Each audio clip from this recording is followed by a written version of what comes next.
mean, what words of wisdom would you have humanity or people, coaches, holding space? How do you hold space with all of this going on? I'm not sure. I mean, as a white person, I know that I have privilege, and especially being in a mixed race marriage, I've seen it on both sides more starkly than I would have if I weren't. And there's, for me and for white people, I feel like there is an obligation to gain knowledge, do research, do your work, do your work. This is squarely a white people problem, and it is something that we as a society have to make steps towards. And like empathetic listening, I feel like the coaching models, things like this, I feel it, I know it in my heart that this is part of a solution. It's part of the answer that we're looking for. And I'm feeling, I vacillate between feeling immense sadness and then feeling intense anger, if I'm being completely transparent. And I know that the work that we're doing matters, and it makes it feel even. It just adds more motivation, and that's what I'm feeling a lot today. And I want to recognize, the beauty of life, and also seeing eagles, and all of that, and the work that we have to do. Thank you, John. And I know you're talking about kind of privilege, and as a white person, how do you invite other white people to become allies to the cause? It's fascinating. I think that sometimes talking about this, I know, I feel like it goes in two different ways when I'm talking to other people, or even go here. One way is I feel like people, they hear, they really do hear, and they understand, and they want to do better. And then other people get extremely fragile and feel like they might not say it, but then they just sort of melt away. They don't do it.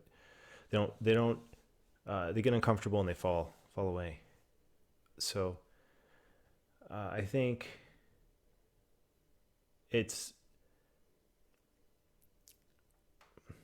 I feel fortunate that we're doing work that I feel like is part of the solution. And I go back to that, and I invite my friends. I feel like pretty strong community in there. They understand. They hear what I'm saying with it. And in Coach Training EDU, I feel like there's an element of changing, element of cause, changing the world. Like we're up to something in this space, and that just goes through the whole organization. So I think what I've learned, white people, it's enough to listen. That's step one. That's enough of a first step. Just listen and just be with.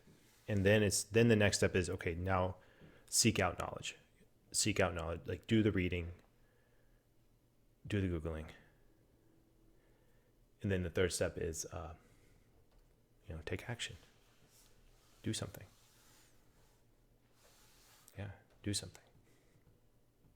And I think we all, yeah. Sorry, John. Yeah. No, go for it. As I'm listening to you, I'm thinking, how can we all be in that space where we are more empathetic and compassionate and listen and even continue to hold a mirror up to ourselves. It kind of reminds me of, I was at an event last week, and we were looking at women in leadership, but even diversity within that space as well. And for me, it was really important that we got that wide representation. Yet I also hold the mirror up to myself, because sometimes like attracts like, and it can be very easy to be drawn towards people that are like you. but how do I hold myself accountable to have more of those conversations, to listen to different perspectives and people that are different from me? And you're talking a lot about listening, and I'm not sure if you discussed this last week, but I was curious about how do we continue to grow that listening muscle, that level 2 and level 3 listening? Right.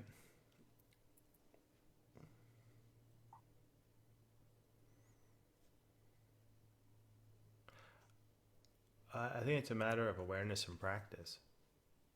It's like anything. It's available to everybody. And I think our society lately hasn't placed a lot of value on listening. It's not as if listening and curiosity are something that people, when they go to school, say, "Hey, I got an A in listening today." It wouldn't. That doesn't happen. But I think it needs to happen. Or there needs to be awareness of there are different qualities of listening. And the sad reality for most people is they go through their entire lives thinking that there's only one mode of listening. Either they're listening or they're not. They're either paying attention or they're not. They never actually see the filter through which they're listening through. And what coach training does is it helps you see that filter. And it's different. It's different from, like, one of the most surprising things, again and again, myself included, when I started getting coach trained, is I realized, wow, there's a pretty big filter through which each of us are listening through. And it's hard to see that filter unless you have somebody hold up a mirror, unless you have somebody help you, unless you are in it. And we know. So the question is, okay, so how can you test listening? If it's just this passive activity, how can you test it? And the answer is you can test it by the quality of your curiosity and the questions you ask after you've listened. And that's essentially what coach training does, is it helps by the quality of the question, by the quality of the space you're holding. The quality of the listening that's happening to produce that. And this is why I love coaching. Really, when I experienced it in my early 20s, I thought, this conversation is amazing. Why did it take me so long to learn this? Oh my goodness, this is going to change the world. It was a very quick line from point A to point C, and I feel that even more strongly today. So I'm hearing as I'm listening that we are listening to hear, aren't we, versus listening to respond. And I think we have to catch ourselves, as coaches. New coaches in training sometimes are formulating that next question too soon because they're kind of listening to respond. But how do you really listen to hear and step into that space? And I just wanted to add some of the things that helps me. You talked about practice, and we're talking about how do we practice in the world in general with all the adversity going on. So how do you practice outside of coaching and in conversations? And things that help me are in relationships and loved ones, where I'm really holding that space and listening. And I challenge myself, do I really need to be doing all of the talking here? Because sometimes we all love the sound of our own voice, but how can I hold that space? The other things that help me before I go into a session, or even if I'm training or facilitating, is that practice of quietening my own mind. And meditation can help with that, and being intentional, because sometimes we're so busy, we have all of that inner dialogue going on. Or I guess if something could trigger us, especially with the agenda that we're talking about this morning, afternoon, it's the afternoon, I'm still in the morning. What are your thoughts on that, John, about even quietening your own mind? What does that look like?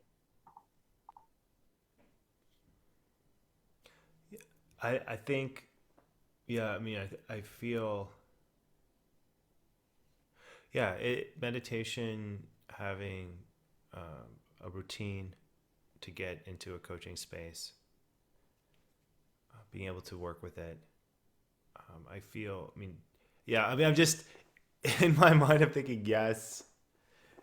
And I feel pretty fiery today, if I'm honest with myself. And it's a lot of it has to do with my children and seeing some of the ways, subtle and not so subtle, that how society treats them. And I think there, when getting into this work, like, social justice, I realize there has to be ways for us who are in this work to also self-care and take care of, you have to take care of yourself. You have to find ways to refill your own energy in this world, and living excellently, doing the things that you need to move forward is vital. It's important. It matters. And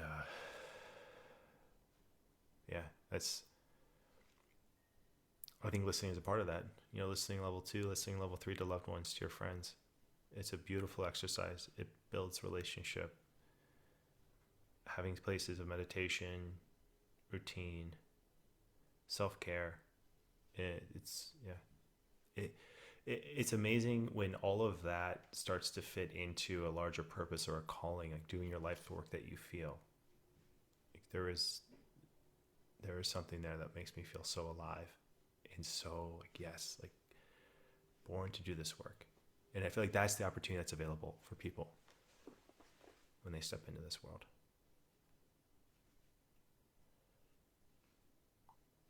What are your thoughts, Raj?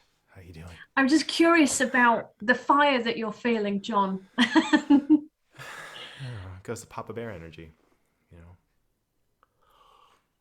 What have you learned through being, a parent, dual partnership, mixed heritage, family? What have you learned from that experience? Humility, a lot of humility, in the sense of I realize there's so much I don't know, and so much that I grew up just not experiencing, and tremendous amounts of privilege given, and it frightens me a little bit that I would not have seen it, but I see it now, and I'm thankful for that. I am. And I feel like we have, as humanity, we have work to do. And it's not like, but it's also kind work. It's work that's filled with compassion and understanding, and it's exciting.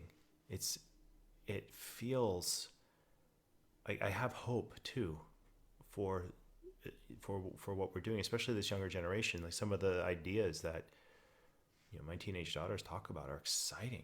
They are. It's amazing how connected they are, and what it looks like for them. So I do have a lot of hope for the future. I feel